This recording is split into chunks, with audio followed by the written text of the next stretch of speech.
Hi, this is Sherry, and I'm the CEO and co-founder of Peek. We're an AI-powered personal finance platform that helps you track, manage, and grow your net worth. Today, I'm super excited to be starting out a new series called Reddit Reacts. There's actually some subreddits like Singapore FI or Financially Independent, Singapore Henry's, Coast Fire. Any number of these subreddits actually have really interesting posts where people put their portfolios anonymously, and it gives us a unique chance to actually peek at and learn from real life financial journeys. So today, I'm actually going to be pulling up one person's portfolio and just giving some of my thoughts about how this person is thinking about their personal finances. Today's post is from Fine Caller, who posted in Singapore FI, advice on investment portfolio or money allocation. I am seeking advice on my investment monetary strategy and would greatly appreciate any input. Context: I'm a professional with 4 years in the workforce, earning around 6.5K monthly, married, planning to start a family, and I have BTO, built to order in Singapore. No car. I have around 130,000 in savings in a high yield savings account. My insurance needs are covered. Now, this person goes on to share a few items within their investment portfolio, which includes 2 robo-advisors called Stashaway and Syfe, both in, I would say, general investing or equity investing portfolios, ARC, stocks, which include Tesla and Apple, insurance, unit trust, and joint endowment plans. So this person is looking for some advice on their overall portfolio allocation. Now, here are a couple of thoughts I have on this person's post. Number one is, it's actually quite helpful to know a little bit more context around this person's goals.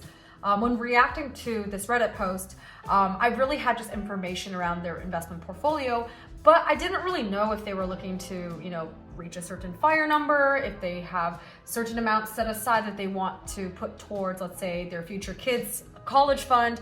So there's not a lot of information around goals here. It definitely makes any kind of insights, recommendations so much better if there's this information, but I will actually proceed for now without that input from the original poster.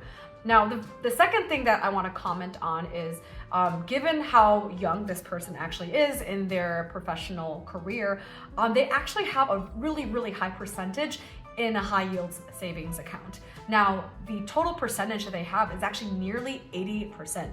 When you're at this wealth accumulation stage this young in your career, you generally want to be putting it into something that actually can grow a bit more. High yield savings accounts sometimes don't even beat inflation, which means you're actually losing money every single year to inflation.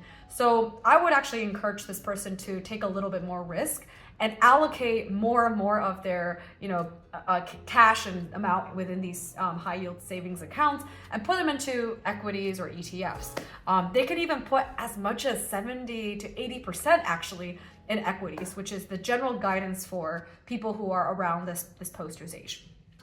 Now, the next thing that I want to comment on is the overlap this person has between their Syfe and Stashaway portfolio. So if you would notice that Stashaway's general investing portfolio actually includes some of the top world or S&P tracking indexes. These are some of the same kind of portfolios that are actually in Syfe as well. It is a general best practice to reduce the amount of redundancy within your own investment portfolio. What happens is, it just becomes a little bit harder to track what your exact holdings are when you have the same kind of holding in different places. It just becomes administratively annoying sometimes to try to find where everything is. But I'd say the second thing is that it actually exposes you to unintentional concentration risk at times when you're basically doubling up on the same investment across 2 different opportunities. So I would actually recommend this person to just pick one of them to basically study, put money into DCA, whatever, instead of having both. Now, the final thing I do want to call out is it's really important for this person to look into how these robo-advisors have actually performed. I think that robo-advisors or the set and forget strategy works for people that want to have a little bit more of a passive strategy. Essentially, you don't have to worry about rebalancing or reweighting your portfolio. That is being done essentially by the company itself. But I think it's actually quite important for you to still sense check how things have been doing. So I actually looked into what the Stashaway portfolio has been doing over the last couple of years. And actually on an annualized basis, it was performing between 5 to 6%. 5 to 6% actually is not that great for an equity-weighted portfolio. In fact, the treasury bills percentage for UST bills is actually 5% in this interest rate environment.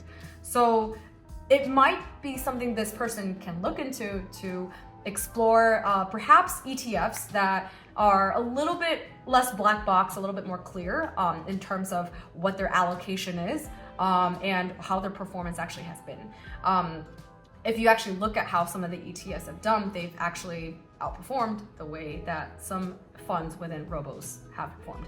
Now, this is not at all me saying you shouldn't invest in robos at all. It means you should definitely do your research and see what those returns actually have been, and just make sure that it matches up to the return standards that you are looking for. I hope you enjoyed today's video on Reddit Reacts.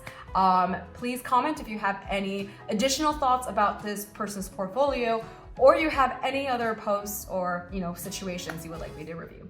Thank you.